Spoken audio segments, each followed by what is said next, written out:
Salut à tous, aujourd'hui dans notre quête de connaissances sur le lotus blanc, nous allons nous intéresser au livre de l'effet cumulé de Darren Hardy. Donc l'idée de ce livre, c'est de partir du postulat que en fait dans la vie, on n'a pas conscience de tout ce qu'on fait, on n'a pas conscience de toutes les petites habitudes qui accumulées justement vont avoir un effet délétère ou un effet positif sur notre vie et sur nos objectifs. Donc il va nous encourager à être conscient de tout ce qu'on fait pour éviter justement d'arriver à des endroits où on ne veut pas aller. Parce que c'est ça le principe de l'effet cumulé, c'est que les mauvaises habitudes cumulées ensemble peuvent nous mettre dans une situation où il n'y a plus de bonne solution, où on est piégé et où on est obligé, quoi qu'on fasse, de prendre une autre mauvaise décision pour en sortir. Inversement, des bonnes habitudes cumulées, même si ce sont des petites choses, vont venir s'additionner et vont nous mener dans un endroit où en fait, quoi qu'on fasse, on ne fera que des choses qui nous seront bénéfiques et on sera dans une abondance de biens. Donc justement, dans cette optique de prendre conscience de ce que l'on fait, le premier conseil de l'auteur, ça va être de nous munir d'un petit carnet et de noter n'importe quoi, enfin pas n'importe quoi, de noter dans un champ qui nous intéresse, dans un objectif qui nous intéresse, tout ce qu'on fait. Donc par exemple, imaginons que vous voulez arrêter de fumer. Donc vous allez prendre votre petit carnet et à chaque fois que vous allez fumer une cigarette, vous allez noter que vous avez fumé une cigarette. Que ce soit une cigarette que vous avez achetée, une cigarette que vous empruntez, peu importe. Dès que vous mettez une cigarette dans votre bouche et que vous l'allumez, vous sortez votre carnet et vous dites une cigarette, deux cigarettes, trois cigarettes. L'intérêt de faire ça, c'est que vous allez vous rendre compte sûrement que vous fumez bien plus que vous pensiez. Et donc l'avantage de ce carnet, c'est justement que vous vous mettez dans un endroit où vous dites « Oh putain, en fait, je fume 2 fois plus que je ne le pensais » ou « Je mange 2 fois plus que je ne le pensais » ou « Je dépense 2 fois plus que je ne le pensais », etc. Et ça vous permet en fait de conscientiser, de voir ce que vous faites. Et une fois que vous l'avez vu, vous avez deux solutions. Soit vous essayez de changer ça, soit vous acceptez et vous dites bon, ça va, je peux garder ce rythme de vie là. Et si j'ai pris l'exemple de la cigarette, ce n'est pas pour rien. C'est bien représentatif de comment fonctionne une habitude. C'est que plus vous avez l'habitude de faire quelque chose et plus ça va être difficile pour vous d'arrêter de faire cette habitude. C'est particulièrement vrai avec la cigarette. À chaque fois que vous en fumez une, c'est un peu plus difficile à chaque fois de ne pas fumer la suivante et d'arrêter de ne plus du tout fumer. Et pour l'habitude, c'est pareil. Plus vous faites quelque chose, peu importe ce que c'est, plus vous jouez de la guitare, plus vous lisez des livres de manière régulière et ponctuelle, plus ça va être facile de le faire et plus ça va être difficile d'arrêter. C'est ce que l'auteur appelle l'élan et on en reparlera un peu plus tard dans la vidéo. L'autre intérêt de la méthode du carnet, c'est que ça va créer une résistance, ça va créer un effort à chaque fois que vous voulez fumer une cigarette ou acheter quelque chose. C'est-à-dire qu'à chaque fois que vous allez fumer une cigarette, vous allez devoir, si vous le faites sérieusement et minutieusement, vous allez devoir sortir votre carnet, sortir votre stylo, écrire sur votre petit carnet, ranger le carnet, ranger votre stylo et fumer votre clope. Et ça, c'est chiant à faire et oui, c'est le but. C'est justement un moment où vous allez vous dire putain, j'ai la flemme de sortir ce putain de carnet, vas-y, je fume pas, j'ai pas envie de devoir me faire chier à noter que j'ai fumé une cigarette qui m'a coûté une centaine. C'est l'un des intérêts de la méthode, en plus de la conscientisation de votre habitude. Et donc l'autre avantage de cette méthode, c'est qu'elle a un côté universel, c'est que ça marche pour vos dépenses, ça marche si vous voulez faire un régime, chaque barre chocolatée, chaque chose que vous ingérez, chaque chose que vous achetez, vous le notez et le simple fait de devoir sortir votre carnet va vous empêcher de prendre cette barre chocolatée, va vous empêcher d'acheter cette glace, ou va vous empêcher de dépenser cet argent que vous aurez pu économiser. Donc tout ceci n'est pas fait dans le vent, tout ceci est fait dans le but d'atteindre vos objectifs. Donc beaucoup de gens se posent la question, comment atteindre nos objectifs? Et en fait, ils se posent la mauvaise question. La bonne question à poser, c'est est-ce que je suis la bonne personne actuellement pour atteindre cet objectif? Encore une fois, deux réponses possibles. Soit oui, et auquel cas tout va bien, vous pouvez continuer, soit non, et vous avez le choix soit de changer l'objectif, soit de vous changer vous-même. Et le but du bouquin, c'est justement de vous motiver à vous changer vous-même, parce que pour l'auteur, ce que vous êtes réside dans ce que vous faites, et si vous voulez changer ce que vous êtes, vous devez changer ce que vous faites. Donc c'est pour ça que le meilleur moyen, si vous voulez changer, c'est de copier certaines habitudes, pas toutes, des personnes qui ont atteint votre objectif et que vous voulez atteindre aussi. Par exemple, si vous voulez, je sais pas, être plus séducteur, être plus à l'aise avec les femmes, vous allez copier l'habitude de certains coachs en séduction qui est de sortir, aborder au moins une femme dans la rue chaque jour.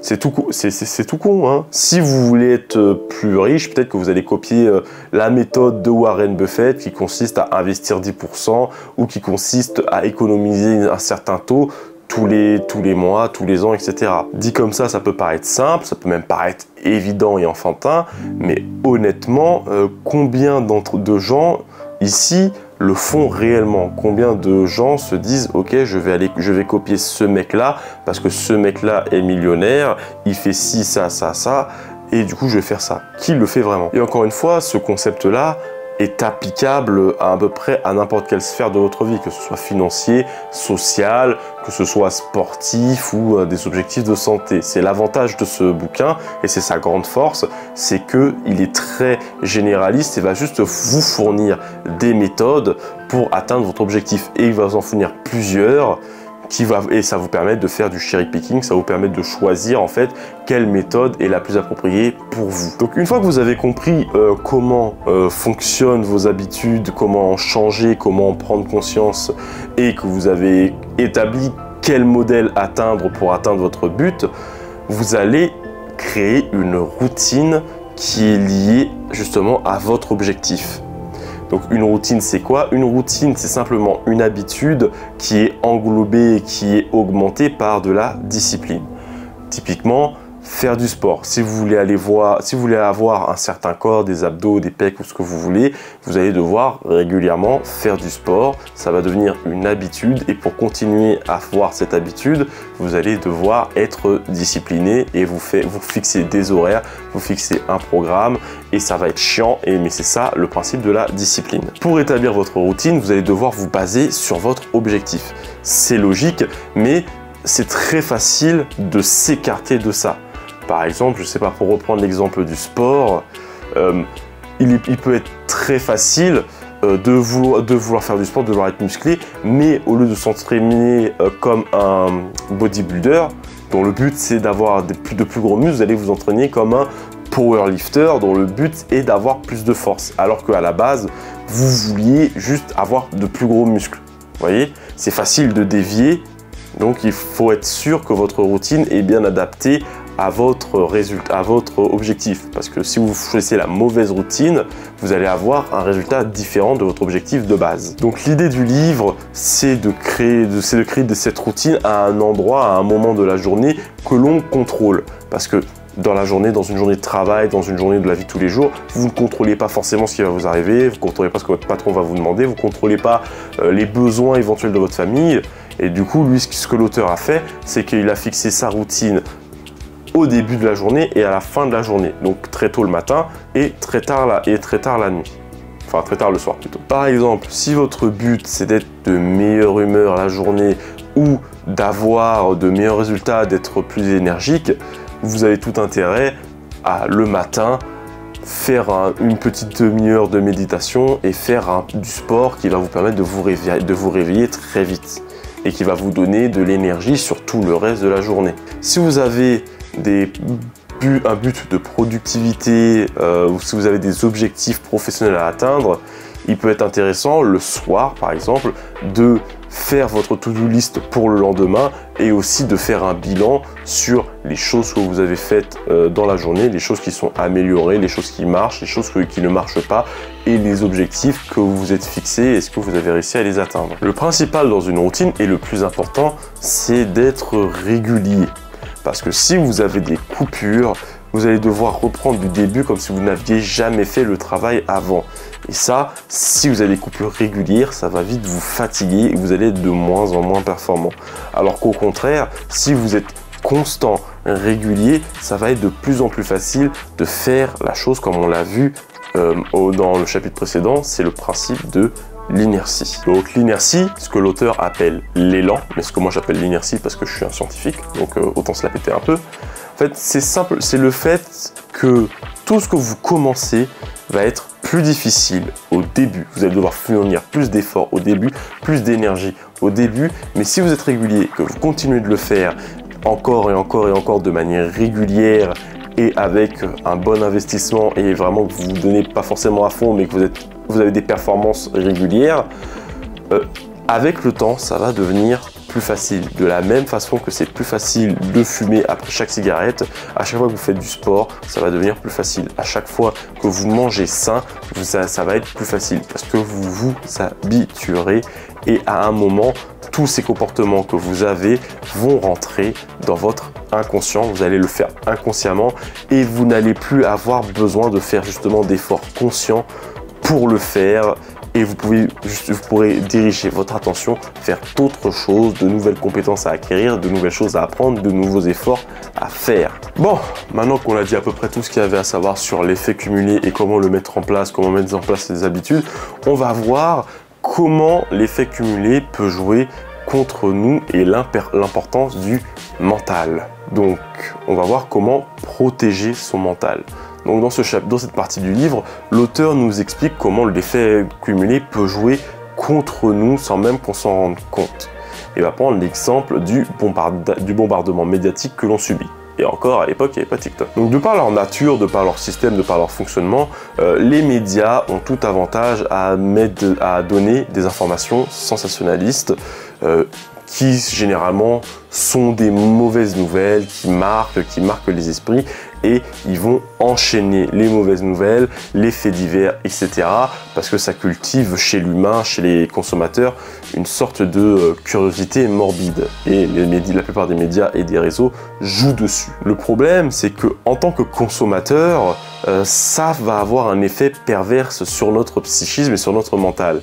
Déjà, ça va nous biaiser. Quand tu ne vois que des informations négatives, tu as l'impression que le monde c'est de la merde, ce qui n'est pas le meilleur état d'esprit pour entamer sa journée ou pour faire des choses productives et pour juste être heureux en général.